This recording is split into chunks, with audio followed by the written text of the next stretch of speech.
Réuni en session ordinaire le 3 août, le Conseil des ministres a été présidé par le capitaine Ibrahim Traoré, président de la transition. Plusieurs dossiers soumis à son ordre du jour ont été examinés et des décrets adoptés. 3 décrets d'application de la loi portant pupilles, héros, martyrs et invalides de la nation ont été adoptés au titre du ministère de la fonction publique, du travail et de la protection sociale. L'adoption de ces décrets permettront de mettre en place une commission chargée d'instruire l'ensemble des dossiers en relation avec les héros et un mécanisme pour lever tous les goulots d'étranglement en termes d'entrave de la procédure d'adoption d'un dossier qui concerne un enfant ou personne qualifiée de pupille, de héros, de martyr et invalide, entre autres.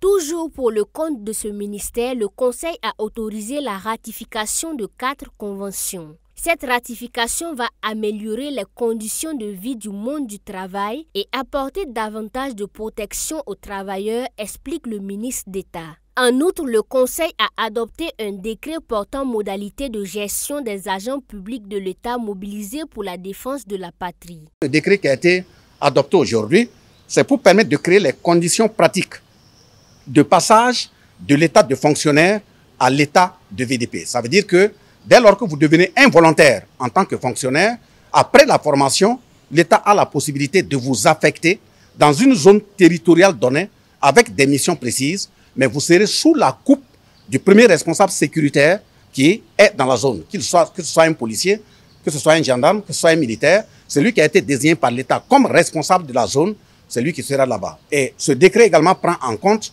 comment il faut gérer ce VDP, fonctionnaire qui est sur le terrain, quand la période de sa retraite arrive, comment il faut mettre fin, même s'il veut poursuivre, il faut d'autres conditionnalités avec le calcul de la retraite. Il y a aussi les conditionnalités d'abandon. Si l'intéressé n'est plus sur le terrain, s'il a abandonné de lui-même, comment cette question doit être gérée. Mais il y a aussi les conditionnalités de radiation. S'il est sur le drapeau et qu'un comportement indécent était remarqué, quelles sont les conditions qu'il fallait réunir pour qu'il ne soit plus dans les rangs de VDP, mais sans pour autant perdre le fait qu'il ait déjà un statut de fonctionnaires. Concernant le ministère des Affaires étrangères, de la coopération régionale et des Burkinabés de l'extérieur, un décret portant projet de définition des juridictions des missions diplomatiques du Burkina Faso à l'étranger, 8 ans après celui de 2015, a été adopté. Il y a eu beaucoup de changements. Et ces changements, justement, tiennent à des fermetures et à des ouvertures d'ambassades à l'étranger. Et il y a aussi des États qui ont changé de nom. Et il y a des lacunes qui se sont révélées dans le maillage diplomatique, de sorte que plusieurs États membres de l'ONU ne sont pas couverts, chose qui fait qu'il fallait nécessairement aborder cette relecture-là. Et il y a des crises, justement, dans le monde qui ont opéré des changements considérables dans la configuration politique et géopolitique sur la scène internationale. Donc, il était de bon ton que nous puissions vraiment prendre en compte toutes ces sensibilités géostratégiques, ces sensibilités géopolitiques et aussi être pragmatique dans l'élaboration du nouveau décret.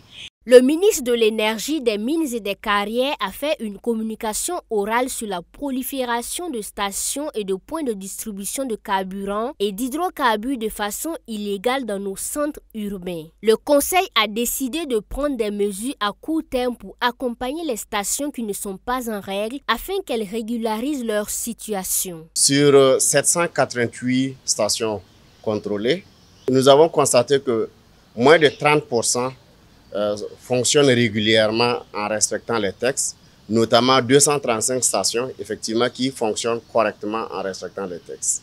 Et 93 stations ont reçu un avis favorable mais n'ont pas achevé le processus. Enfin, 5 stations aujourd'hui se retrouvent dans une situation à régulariser. Vu l'évolution de la ville, ces stations se retrouvent désormais à proximité des marchés, ainsi de suite, posant donc des questions d'insécurité.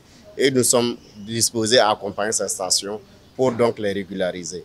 Donc, sur ces statistiques, le Conseil a décidé de prendre des mesures qui, à court terme, vont consister à accompagner les stations pour qu'elles puissent effectivement régulariser leur situation documentaire et sécuritaire.